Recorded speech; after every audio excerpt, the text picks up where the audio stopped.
ఎంత భరించినా పర్వాలేదు. లాస్ట్‌కి మనం పొందుతాం. ఎన్ని అడ్డంకులు, ఎన్ని ఇబ్బందులు భరించినా పర్లేదు. లాస్ట్‌కి మనం పొందుతాం.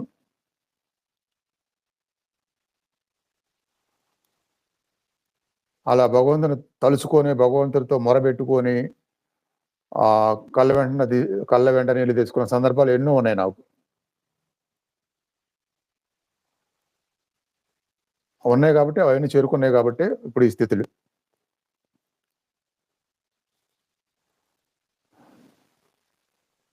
ఇప్పుడు చాలా మంది కష్టాలు, బాధలు, ఏడుపులు భరించలేకపోతున్నాం అంటున్నారు కదా! కొందరు మెసేజ్‌లు. వాళ్ళు వాళ్ళు మొదలుపెట్టాల్సిన దారి ఇదే. ఇది లేనప్పుడు ఇక అలా ఉంటానే ఉంటాయి. ఇవి మొదలుపెడితే కనీసం కొంతకాలానికి ఒక దారంటూ, మంచి దారంటూ వాళ్ళకి ఏర్పడిపోద్ది. అందుకనే దానికి సంబంధించినవి నేను లైవ్‌లో చెప్పడమే కాకుండా అలాంటి వీడియోలు కూడా పెడుతున్నాను.